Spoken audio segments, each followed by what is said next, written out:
Hello student, तो मैं आज कक्षा 11वीं का हिंदी का पेपर लेकर आई हूँ जो 19/3/2024 को मंगलवार को है।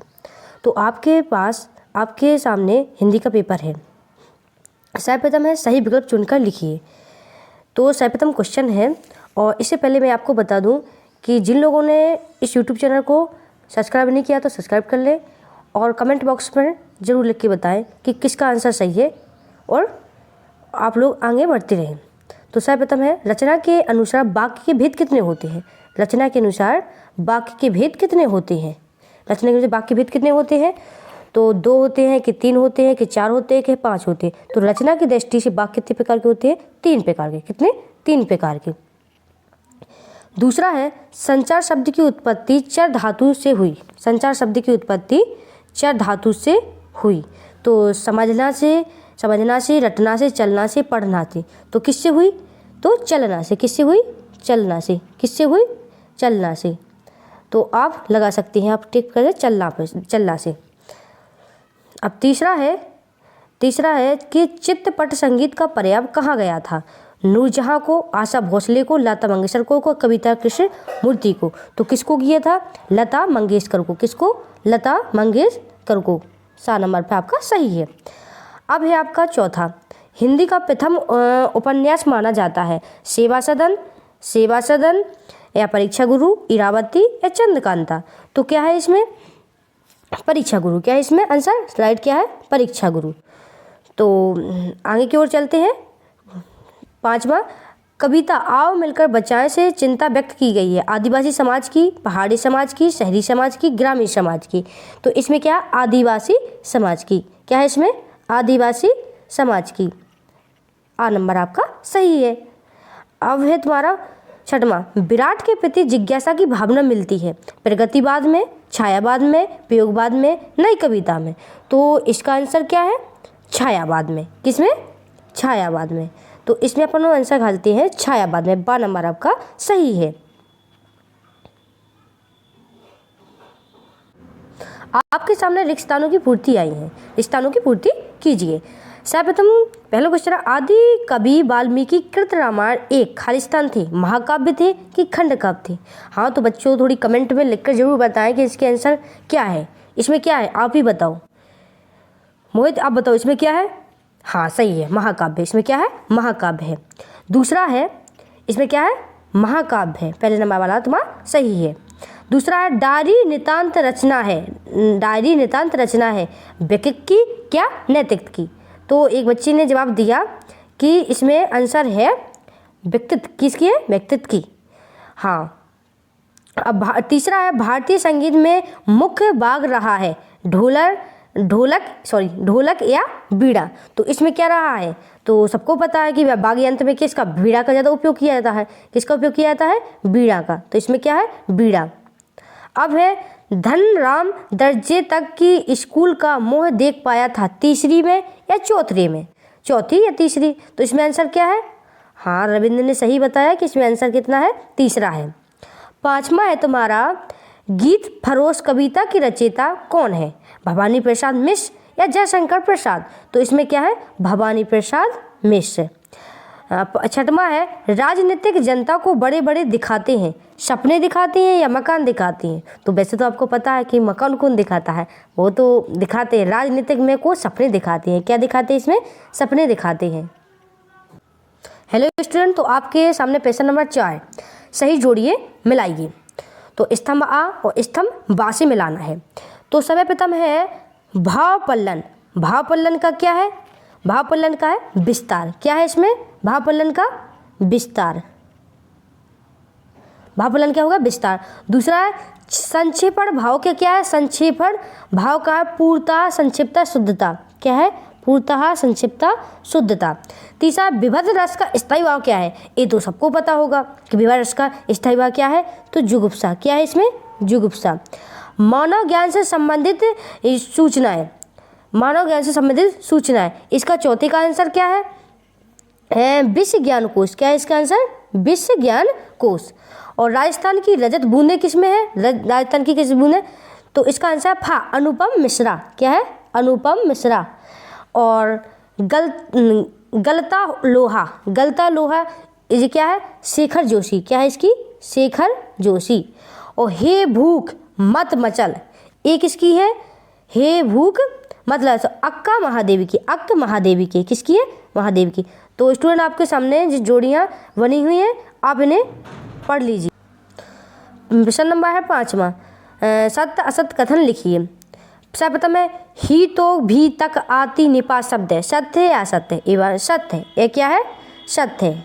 इस पर टघल सत्य है। गजल का अंतिम शेर महकता क्या कहलाता है? ये भी क्या है? महकता कहलाता है, सत्य है। तीसरा, डारी नितांत अतरंग रचना है, ये भी सत्य है। चौथा, भारतीय संगीत सुर ताल राग और काल से संबंधित है, चौथा किस्सा है? सत्य है। और 5वां क्या है?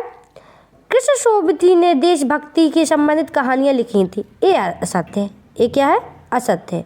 और 6वां है धन राम कुशाग्र बुद्धि का बालक था, असत्य है। ये भी क्या है? असत्य है। तो आप असत्य असत्य पढ़ सकते हैं। अब आपके सामने एक शब्द वाक्य में उत्तर दीजिए। तो सर्वप्रथम क्वेश्चन है, दो या दो से अधिक व्यक्तियों के बीच में होने वाला संभाषण क्या कहलाता है? क्या कहलाता है? जैसे आप एक दूसरे से वार्तालाप कर रहे हैं तो इसको क्या कहते हैं? संवाद। क्या कहते हैं इसको? संवाद। इसको कहते हैं संवाद, संवाद। तो इसमें आंसर लिख सकते हैं संवाद। ठीक है। दूसरा है रोला छंद में यति कहाँ होती है? यति कितने होती हैं? तो मतलब कहते हैं कि रोला छंद में यति कहाँ होती है? तो 11 और 13 मात्रा पर। कितने पर? 11 और 13 मात्रा। 11 और 13 मात्रा। ठीक है, 11 और 13 मात्रा। तीसरा है बाघ काव्य के कितने भेद होते हैं? काव्य के कितने भेद होते हैं? 2। वो तो सबको पता होगा कि काव्य के भेद कितने होते हैं? 2 होते हैं। चौथा है कंपनी उम्मीदवार को किसके आधार पर चुनती है? स्ववृत्ति के आधार पर। किसके आधार पर? स्ववृत्ति के आधार पर। स्ववृत्ति के आधार पर।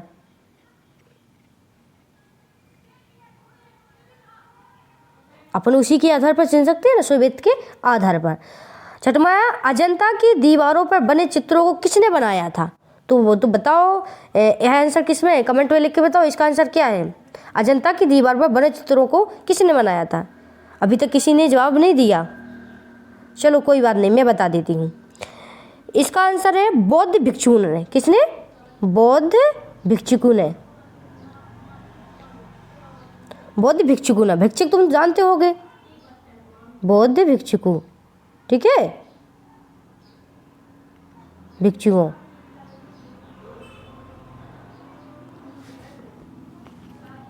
अब है तुम्हारा 6वां, दूसरी बार लॉर्ड कर्जन के भारत आने से कौन प्रसन्न थे? तो कौन प्रसन्न थे? वो तो आपको पता भी होगा कौन प्रसन्न थे। तो इसका आंसर क्या है? भारतवासी। देखो इस पर अपना भारत ही भारतीय है, भारतवासी, ये आंसर है इसका। हाँ, अब है 7वां है कि जगनिक द्वारा रचित कृति का नाम क्या है? तो इसका है परमाल रासो। क्या है इसका? परमाल रासो। परमाल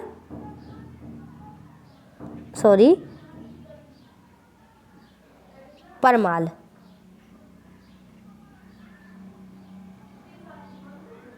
रासो। हम इतने बड़े शब्दों में देखें तो स्पष्ट रूप से दिखाई देगा। तो आपके एक वाक्य के आंसर कंप्लीट हो चुके हैं। अब आपके लघुत्तीय प्रश्न आ चुके हैं जो प्रश्न क्रमांक 6 से है। 6वां क्वेश्चन है भारतीय युग की 2 प्रवृत्तियों के नाम लिखिए या नाम बताइए। तो भारतीय युग में देशोद्धार, राष्ट्र प्रेम, अतीत, गरिमा आदि विषयों की ओर ध्यान दिया गया था। सर्वप्रथम ये है। दूसरा नंबर है कि इस युग की रचनाओं में प्रकृति का यथार्थ चित्रण परिलक्षित होता है। हाँ, तो इसका अथवा का है कि प्रगतिवादी कविता की 4 विशेषताएं लिखिए। ये बहुत इंपॉर्टेंट रहता है। प्रगतिवाद, प्रयोगवाद, छायादिवाद, ये बहुत इंपॉर्टेंट रहता है। इसमें प्रगतिवाद क्या है? तो सर्वप्रथम प्रगतिवादी कविता में दीनहीन, श्रमिक तथा पद दलित मानवों का सजीव चित्रण है। दूसरा है मजदूरों के शोषण के प्रति विद्रोह का स्वर है। हाँ, अब आपका तीसरा है प्रगतिवादी काव्य की भाषा जन सामान्य के सरल में भाषा में है। और चौथा है मार्क्सवादी विचारधारा का प्रभाव स्पष्ट रूप से परीक्षण है। अब आपका सातवां क्वेश्चन है कि मीरा जगत को देखकर रोती क्यों है। मीरा जगत को देखकर रोती क्यों है?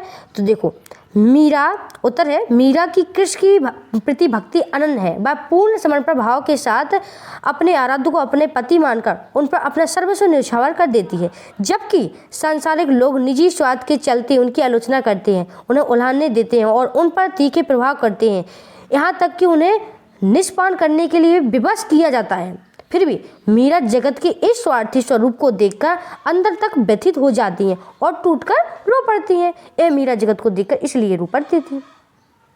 अथवा का इसी का अथवा है कि कबीर ने अपने को दीवाना क्यों कहा है। कबीर ने अपने को दीवाना क्यों कहा है? तो कबीर जी ने परमात्मा को सच्चे स्वरूप के साथ साक्षात्कार कर लिया है। उन्होंने माया रूपी जगत एवं तथा स्वयं के अंदर विद्यमान ईश्वरी तत्व के मध्य अंतर को भली भांति समझ लिया है। वह बाहरी एवं भौतिक दुनिया के मोह माया एवं अंडवारों और पाखंडों से दूर उसके स्वरूप परमात्मा की सच्ची भक्ति में लीन हो चुके थे। एक साधक के रूप में वे अपने ईश्वर के प्रति उनकी सच्ची एवं अनन्य भक्ति ने उन्हें पागल सा कर दिया था। संभवतः इसलिए कबीर ने अपने को दीवाना कहा है। इसीलिए कबीर को अपने को दीवाना कहा है। अगला क्वेश्चन है आपका 8वां, कहानी के तथ्य लिखिए। अब कहानी के तथ्य कितने हैं? 7 हैं। तो सर्वप्रथम कहानी के तथ्य 1 पहला शीर्षक, दूसरा कथा वस्तु, तीसरा चरित्र चित्रण, चौथा संवाद, 5वां भाषा शैली, 6वां है देश काल वातावरण और 7वां है उद्देश्य। इसी का अथवा है संकलनतः क्या है? तो यूनानी नाटकों में 3 समय के एकता के विशेष ध्यान रखा जाता था। ये निम्नवत है, निम्नवत को नीचे है। समय का समक, जिसका तात्पर्य है कि नाटकीय घटना यथार्थ जीवन में 24 घंटे से अधिक घटित होने वाली नहीं होना चाहिए। और स्थान का समक, नाटकीय घटना यथार्थ जीवन में एक ही स्थान पर घटित होना चाहिए। वस्तु का समक, कथा वस्तु में केवल एक ही मुख्य कथा हो, उसमें सहकारी उपकथाएं नहीं। अब आपका प्रश्न नंबर 9, कृषि विभाग वाले नए मामले में हॉर्टिकल्चर विभाग को सौंपने के पीछे क्या तर्क दिया था? तो इसका उत्तर है कृषि विभाग वालों ने तर्क दिया कि कृषि विभाग अनाज और खेतीबाड़ी के मामलों में फैसला करने का हकदार है। जामुन का पेड़ चूंकि एक फलदार पेड़ है, इसलिए यह पेड़ हॉर्टिकल्चर डिपार्टमेंट के अंतर्गत आता है। अतः इस मामले को हम हॉर्टिकल्चर डिपार्टमेंट के हवाले कर रहे हैं। इसी का अथवा वाला प्रश्न है कि लड़कियां हैं वह घास फूस की तरह बढ़ती चली जाती हैं। वाक्य इस समाज में लड़कियों की स्थिति किस वास्तविकता को प्रकट करता है? तो इसका आंसर है कि बंशीधर के वृद्ध पिता लड़कियों को पुरुष प्रधान समाज में घास जैसी वस्तुओं के समान मानते हैं। जैसे घास के बिना खाद आदि के ही उपकर बढ़ जाती हैं, लड़कियां भी शीघ्र बड़ी होती दिखाई देती हैं। माँ बाप उनके व परिवार के सम्मान में उनकी विवाह की चिंता में लगे जाते हैं और लड़कियों को बोझ समझने लगते हैं तथा उसे पराया धन मानकर अपने कर्तव्य में मुक्त होना चाहते हैं। थोड़ी बहुत मिस्टेक हो जाती है कभी कभी, उसको इग्नोर करना। हाँ, अब 10वां क्वेश्चन है, तुम दूसरी आशापूर्ण देवी बन सकती हो। जेठू का यह कथन रचना संसार की किस शब्द को उद्धारित करता है? तो उत्तर इसमें तुम दूसरी आशापूर्ण देवी बना सकती हो। तासुर के प्रति मित्र जेठू यह कथन बेबी के उत्साहवर्धन के लिए था। जेठू को यह बात भली प्रकार ज्ञात थी कि बेबी के भीतर एक प्रतिभाशाली लेखिका भी असीम की संभावना मौजूद है। बस आवश्यकता इस बात की थी कि उसकी इस सुसुप्त प्रतिभा को कैसे निखारा या संवारा जाए। इसलिए जेठू ने एक ऐसी विदुषी आशापूर्ण देवी का उदाहरण दिया जिन्होंने अत्यंत विपरीत परिस्थितियों में भी अपना लेखन कार्य सतत रूप से जारी रखा और कालांतर में भी एक अत्यंत प्रसिद्ध कथाकार बनी। इसी का अथवा वाला क्वेश्चन है कि रेजार्डी पानी राजस्थान में पाए जाने वाले पानी का तीसरा रूप रिजार्ड पानी मतलब रेजार्ड पानी है। अब यह पालर पानी और पातल पानी के बीच में धरती में फंसा टगा रहता है। ऐसा पानी जो धरातल से नीचे उतर जाता है किंतु किन्हीं कारणों से पाताल तक नहीं पहुंच पाता है, रेजाड़ी पानी कहलाता है।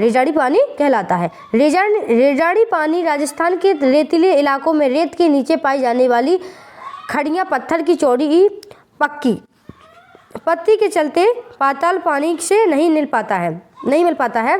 यह पानी खारे पानी के सागर में अमृत जैसा मीठा होता है। कैसा होता है? अमृत जैसा मीठा होता है। इसलिए इसका उपयोग पीने के पानी के रूप में किया जाता है। इसकी प्राप्ति के लिए अत्यंत सावधानी एवं कुशलता पूर्वक कुंड का निर्माण किया जाता है, जो कुएं के समान गहराई वाली किंतु अपेक्षाकृत कम व्यास वाली होती हैं। प्रश्न नंबर 11, संचार क्रांति क्या है? ये तो आप लोगों ने पढ़ा भी होगा कि संचार क्रांति क्या है। तो संचार क्रांति के अंतर्गत इसका उत्तर है व्यक्ति संचार और जन संचार के विभिन्न माध्यमों टेलीफोन, इंटरनेट, फैक्स, समाचार पत्र, रेडियो, टेलीविजन, सिनेमा आदि के माध्यम से संदेशों का आदान प्रदान करते समय दूरी व समय को समाप्त कम करता जा रहा है। इस प्रकार भौगोलिक, सांस्कृतिक, मानसिक रूप से हम एक दूसरे से अधिक निकट आ गए हैं और यह संसार का एक लघु गांव में परिवर्तित हो गया है। यही संचार क्रांति कहलाती है। ऐसे संचार क्रांति कहलाती है या कहते हैं, कुछ भी कह सकते हैं। इसी का अथवा वाला क्वेश्चन है, औपचारिक पत्र कौन से होते हैं? तो सरकारी पत्र औपचारिक पत्र की श्रेणी में आते हैं, जो प्रातः किसी कार्यालय, विभाग या मंत्रालय को लिखे जाते हैं। इसे औपचारिक पत्र कहते हैं। 12वां क्वेश्चन है तुम्हारा, मुक्त छंद की परिभाषा उदाहरण सहित लिखिए। बेटा छंद बहुत इंपॉर्टेंट होते हैं, इसलिए छंद जैसे बहुत से छंद प्रकार के छंद होते हैं। उल्लाला छंद, मात्रिक छंद, वार्णिक छंद, इसी के अंतर्गत कई प्रकार के छंद आते हैं। तो इसमें पूछा गया मुक्त छंद क्या है? तो मुक्त छंद को आधुनिक युग की देन माना जाता है। किसकी देन? आधुनिक युग की देन माना जाता है। जिस छंद में वर्णों और मात्राओं के बंधन नहीं होता है उसे मुक्त छंद कहते हैं। आजकल हिंदी में स्वतंत्र रूप से लिखे जाने वाले छंद मुक्त छंद होते हैं। उदाहरण है इसका, बह आता दो टुक कलेजे के करता पछताता पथ पर आता। इसका उदाहरण ए है। पेट पीठ दोनों मिल हैं एक, चल रहा लकुटिया के टेक, मुट्ठी भर दाने को भूख मिटाने को, मोह फटी पुरानी झोली का फैलाता, दो टूक कलेजे के करता पछताता पथ पर आता। इसका उदाहरण पूरा है। इसी का अथवा वाला क्वेश्चन है, महाकाव्य में खंड काव्य में दो अंतर लिखिए। ये बहुत ही इंपॉर्टेंट क्वेश्चन होता है, 12वीं में भी आता है, 10वीं में भी आता है, बहुत इंपॉर्टेंट है। महाकाव्य की विशेषताएं, खंड काव्य अंतर भी बहुत ज़्यादा पूछा जाता है। तो महाकाव्य और खंड काव्य में अंतर है कि महाकाव्य एक कलेवर बृहद है, यह बहुत ही बड़ा होता है, विशाल होता है, जबकि खंड काव्य का आकार सीमित होता है। महाकाव्य के उसके अनुसार इसका आकार कैसा होता है? सीमित होता है। महाकाव्य में जीवन समग्र रूपेण अंकन होता है, जबकि खंड काव्य में जीवन किसी एक खंड पक्ष का विवरण होता है। महाकाव्य को उदाहरण है कामायनी जयशंकर प्रसाद और खंड काव्य का है मेघदूत कालिदास। प्रश्न नंबर 13, काव्य में ओज गुण किसे कहते हैं? काव्य में ओज गुण किसे कहते हैं?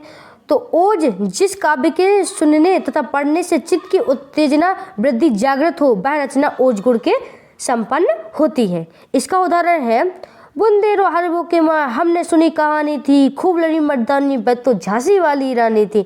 इसमें अपन को देखो ओज आ रहा ना, मतलब कि जैसे बीर रस का है उत्साह, तो इसी के इसका भी उदाहरण ओज गुण के अंतर्गत जाता है। इसी का अथवा वाला है, व्यंजना शब्द शक्ति को उदाहरण द्वारा स्पष्ट कीजिए। तो व्यंजना शब्द विधा और लक्षणा से अर्थ व्यक्त नहीं होता है, तब व्यंजना शब्द शक्ति की सहायता से व्यंग्यार्थ निकलता है। जैसे गंगा में घर है, घर, ठीक है, गंगा में घर है, में गंगा के समान घर की पवित्रता प्रकट होती है। क्वेश्चन नंबर 14 है कि राष्ट्रभाषा से आप क्या समझते हैं? राष्ट्रभाषा तो तुम लोग सब लोग जानते होंगे। तो इसका उत्तर है प्रत्येक स्वतंत्र राष्ट्र की एक सर्वसम्मत राष्ट्रभाषा होती है।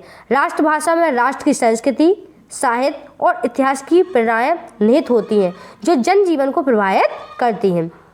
12वीं का अथवा वाला है कि निम्नलिखित मुहावरों का अर्थ बताते हुए वाक्य प्रयोग कीजिए।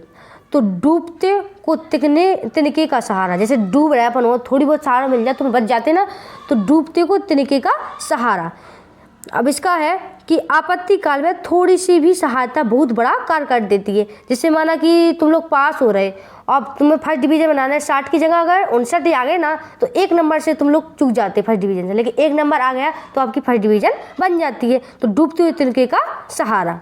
दूसरा है कंगाली में आटा गीला। अब लो, जिसका कंगाली में आटा गीला, अब इसका डूबते हुए तिनके का सहारा वाक्य पे हो गया। सोहन की परीक्षा में अनुत्तीर्ण होने पर अध्यापक ने उसे 2 नंबर बढ़ाकर पास कर दिया। देखो वही बात जो तो समझा रहे थे वही आ रहे, 2 नंबर बढ़ाकर पास कर दिया तो उनकी साल बच गई।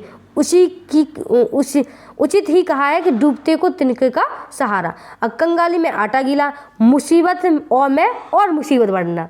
जिससे माना कि आटा है ही नहीं है, आटा में पानी गिरेगा तो और गीला होगा, इसीलिए कि जैसे अपने पास पैसे भी नहीं हो, पैसे के लिए खर्चा होगा कि यार अपना तबीयत खराब हो गई। तो इसका प्रयोग है राम के पिता की मृत्यु हो गई और उसकी नौकरी भी छूट गई। ठीक ही कहा है कि कंगाली में आटा गीला। प्रश्न नंबर 15वां, निम्नलिखित अशुद्ध वाक्यों को शुद्ध करके लिखिए। जैसे उसका होश उड़ गया, जो कौन सा वाक्य है, उसके होश उड़ गए, जी आंसर सही है। दूसरा है पिता का पुत्र में विश्वास। लो किसका है, इसका आंसर सही है क्या, पिता को पुत्र पर विश्वास है। इसी का अथवा है मिश्रित तथा संयुक्त वाक्य में अंतर बताइए या अंतर स्पष्ट कीजिए।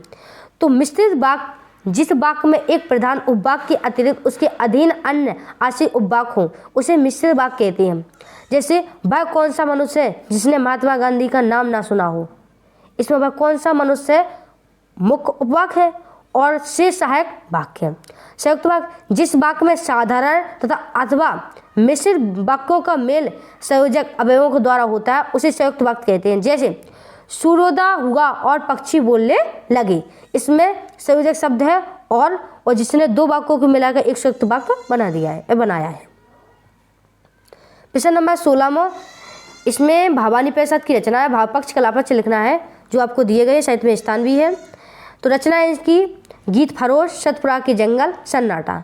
इनका भाव पक्ष है कि मिश्र जी की भाषा सहज एवं सरल है, उनकी भाषा भाव अभिव्यक्ति में सहायक है। इन्होंने अपने काव्य में मुक्त छंद को अपनाया है, अपने भावों को सहज सरल भाषा शैली में व्यक्त करने में मिश्र जी कुशल रहे हैं। इनका कला पक्ष है कि मिश्र जी की भाषा भाव अभिव्यक्ति की अपूर्व क्षमता है, इनके भावों में गहराई होते हुए भी वे सरलता लिए हुए है। चिंतनशीलता इनकी रचनाओं का विशिष्ट गुण है। अपने नए नए भावों को कविता की पंक्तियों में पिरोकर पाठकों के सामने प्रस्तुत किया है। इन्हीं का साहित्य में स्थान है। भवानी प्रसाद पंडित भवानी प्रसाद मिश्र को प्रयोगशील एवं नई कविता के लोकप्रिय कवि है। इनकी कविताओं में एक जैसी सरलता और ताजगी है जो किसी अन्य कवि में दिखाई नहीं देती है। गांधीवाद से प्रभावित मिश्र जी की कविताओं में मानव कल्याण के स्वर मुखरित हुए हैं। प्रयोगवाद एवं नई कविताओं के लिए कवियों में इनका प्रशंसनीय स्थान है। इन्हीं का अथवा में दुष्यंत कुमार का दिया गया था। तो दुष्यंत कुमार की रचना है भावपक्ष, कालापक्ष और साहित्य में स्थान। तो इनकी रचना है सूर्य का स्वागत, आवाजों के घेरे। इनका भाव पक्ष है। दुष्यंत कुमार जी की कविता में भाव की अनुभूति गहना और सूक्ष्म दोनों ही उनकी गजलें स्पष्ट कर देती हैं। उनके ऊपर मनोविश्लेषणवाद एवं का प्रभाव अवश्य हो रहा है। कला पक्ष में है कि दुष्यंत कुमार त्यागी अपनी कविताओं में भाव के अनुकूल भाषा का प्रयोग करते, इस कारण उनमें तत्सम तद्भाव देशी विदेशी सभी प्रकार के शब्दों का अवसर अनुकूलन चयन किया गया। भाषा में सहजता है। साहित्य में स्थान है। दुष्यंत कुमार की गजलें जन जन तक पहुंचती हैं। उन्होंने गजल की उर्दू परंपराओं को एक मोड़ देते हुए जिंदगी को समृद्ध किया है तथा कवियों को एक नई जमीन और नई दिशा प्रदान की है। समग्र रूप से अपने इस महान योगदान के लिए हिंदी साहित्य का उनका चिर ऋणी रहेगा। प्रश्न नंबर 17वां, इसी में देखो अथवा में आते हैं। तो कृष्णा सोबती, अभिनय कृष्णा सोबती, तो उनकी रचना है मित्रों, मरजानी और सूरजमुखी। क्योंकि दो लेखक होते हैं, कवि होते हैं, तो दोनों की आती हैं। इसीलिए भाषा में है कृष्णा सोबती का भाषा समर्थ हिंदी में अनूठा है, क्योंकि इन्होंने भाषा को अपनी विलक्षण प्रतिभा से अप्रतिम ताजगी और स्फूर्ति प्रदान की है। शैली है भाषा के समान कृष्णा सोबती की शैली सरल व सुबोध, उसमें सजावट तथा कृत्रिमता नाम मात्र को भी नहीं है। इसी कारण उनकी शैली में चुलबुलाहट है। उनके लेखन में शैली के अनेक रूप मिलते हैं। साहित्य में स्थान है। श्रेष्ठ आयिकाकार के उपन्यासकार, निबंधकार एवं संस्मरणकार कृष्णा सोबती अपनी रचनाओं के कारण सदैव स्मरणीय रहेगी। इनके द्वारा किए गए नारी के यौन कुंठराओं को मनोवैज्ञानिक विश्लेषण ने इन्हें हिंदी साहित्य जगत में अमर बना दिया है। अथवा है, इसका अथवा अपने विद्यालय में आयोजित होने वाली राष्ट्रीय पुस्तक या प्रदर्शनी का विज्ञापन बनाइए। तो ये ज्ञान बढ़ाकर आइए, ज्ञान बढ़ाइए, प्रसन्न रहिए। राष्ट्रीय पुस्तक प्रदर्शनी का विद्यालय द्वारा आयोजित किया जाएगा। अब देखो ये सब बना कि 10 दिसंबर से 20 दिसंबर तक 2024 तक समय प्रातः 9 बजे से 5 बजे तक प्रवेश अनुसार शासकीय महाराजा शिवाजी राव उच्चतम माध्यमिक विद्यालय चिमनबाड़ इंदौर श्रेष्ठ सहित को खरीदने के सुनहरा अवसर आपको सादर आमंत्रण है। इसी का अथवा है, दूर के ढोल सुहावने होते हैं। कैसे? दूर के ढोल सुहावने होते हैं। देखो तो भाव पल्लवन, दूर के ढोल सुहावने होते से इसकी कहावत का तात्पर्य यह है कि कोई भी पदार्थ दूर होने पर फलस्वरूप मोहक तथा सुहावना लगता है, क्योंकि दूर का पदार्थ वास्तविकता से अलग होता है, इसलिए उसमें कर्कशता का आभास नहीं होता है। वृद्धों को अतीत एवं युवकों को भविष्य आकर्षण लगता है, लेकिन जब वे कर्म के क्षेत्र में समावेश करते हैं तो यथा सत्य का ज्ञान होता है। अतीत एवं अनादत के दूर के ढोल की तरह सुहावने लगते हैं। यह समझा जाता है कि दुनिया दूर से जितनी लुभावनी लगती है ना, उतनी आकर्षण नहीं है। अतः यह कथन सत्य है कि दूर के ढोल सुहावने लगते हैं। जिस पर दूर से देखो तो इतने आम लगा, तो पास से देखो तो कम नहीं लगता। प्रश्न क्रमांक 19 का उत्तर, जीवन का प्रभाव को सही दिशा में व्यक्त करते हैं और सभी पर्वों को उल्लास के साथ मर्यादा में रहकर मनाना चाहिए। और भारतीय संस्कृति में पर्वों का अत्यधिक महत्व है। शीर्षक है इसमें पर्वों का महत्व 19वें में। सारांश है इसका, भारतीय संस्कृति में पर्वों को अत्यधिक महत्व दिया गया है। जिंदगी की भाग दौड़ के बीच में फुर्सत के कुछ ऐसे पल प्रदान करते हैं जब अपने विषय में सोच सकते हैं। इसी का अथवा है कि कवि के अनुसार जब लोगों की एक भाषा, एक ही प्रकार का जीवन तथा विचारधारा होने से मूर्ता सुख समाप्त हो जाता है। तो इसका कहा वाला है, निज अपना शूल कष्ट ज्ञान से मनुष्य उन्नति प्राप्त करता है। शीर्षक है इसकी राष्ट्रीय भाषा की उन्नति। इसका भावार्थ है, अपनी भाषा की उन्नति होने से भी सभी प्रकार की उन्नति होती है। अपनी भाषा के ज्ञान के बिना हृदय की व्यथा समाप्त नहीं हो सकती है। जब समाज देशवासियों के एक भाषा, एक जीवन तथा एक सम्मान की विचारधारा अपनाएंगे, तब ही मूर्ता तथा शोक समाप्त होगा। प्रश्न क्रमांक 20 का उत्तर, संदर्भ इसका प्रस्तुत पद्यांश हमारी पाठ्य पुस्तक आरोह के मीरा के पद से आवृत्त। इसकी रचिता है मीराबाई। प्रस्तुत पद में मीराबाई ने भगवान श्री कृष्ण को अपना पति मानते हुए उनके प्रति अपने अनन्य भक्ति भाव का परिचय दिया है। इनका भावार्थ व्याख्या है कि कृष्ण भक्ति में लीन मीराबाई कहती हैं कि मेरे तो सब कुछ गिरधर गोपाल अर्थात भगवान श्री कृष्ण हैं। उनके अलावा इस संसार में मेरा कोई सगा संबंधी नहीं है। जिनके सिर पर मोर के पंखों का मुकुट शोभायमान है, ऐसे प्रभु श्री कृष्ण ही मेरे पति हैं। कृष्ण प्रेम में दीवानी हुई मीराबाई आगे कहती है कि उन्होंने कहा कि भक्ति में कुल की मर्यादा तक को तिलांजलि दे दी है, और अब मैं देखती हूँ कि इसके लिए मुझे कोई क्या कहता है। इसी का अथवा है संदर्भ प्रस्तुत पद्य हमारी पाठ्य पुस्तक आरोह के पाठ चंपा काले काले अक्षर से नहीं चिन्ही से अवतरित किया गया है। इसकी रचयिता त्रिलोचन है। प्रस्तुत पद्यांश प्रसंग, प्रस्तुत पद्यांश में कवि चंपा को बढ़ना सीख लेने के लाभ बताते हुए उसके विवाह के पश्चात की परिस्थितियों का वर्णन कर रहा है। भावार्थ, कवि चंपा को समझाते हुए पुनः कहता है कि चंपा, पढ़ना लिखना सीख लेना अच्छा, यह भविष्य में तुम्हारे बहुत काम आएगा। जब तुम बड़ी हो जाओगी, जब तुम्हारे घर वाले तुम्हारा विवाह करवा देंगे, विवाह के पश्चात तुम अपने पति के साथ उसके घर अथवा अपनी ससुराल में जाओगी। प्रश्न क्रमांक 21 को है प्रस्तुत पंक्तियां हमारे पाठ्य पुस्तक आरोह के प्रसिद्ध शब्द चित्र मियां ए नसरुद्दीन शीर्षक से अवतरित किया गया है, जिसकी लेखिका हिंदी कथा साहित्य के विशेष स्थान रखने वाली कृष्णा सोपती है। प्रसंग है, लेखिका के द्वारा सवाल पूछे जाने पर मियां ने कहा कि हम वक्त निकालकर आपके प्रत्येक प्रश्न का उत्तर देंगे। मियां जी को अखबार बनारसियों से बहुत नफरत थी। इस कारण वे लेखिका पर झल्ला करके थे। पूछिए क्या पूछना चाहते हैं। व्याख्या, मियां जी ने लेखिका को ग्राहक समझकर पूछा, फरमाइए। इस पर लेखिका ने कुछ प्रश्नों के उत्तर जानने की चाहे। नसरुद्दीन को अपने धंधे तथा कार्य कुशलता पर बड़ा गर्व था। इस कारण उन्होंने एक सेना के बड़े अधिकारी के समान सिर ऊंचा करते हुए कहा, पहले प्रश्न पूछिए, उत्तर के लिए समय अवश्य निकाल लेंगे। अथवा इसी का उत्तर है संदर्भ प्रस्तुत गद्य हमारी पाठ्य पुस्तक आरोह के व्यंग्य लेख विदाई संभाषण से उदित है, जिसके लेखक राष्ट्रीय नवजागरण है के सक्रिय पत्रकार बाल मुकुंद गुप्त है।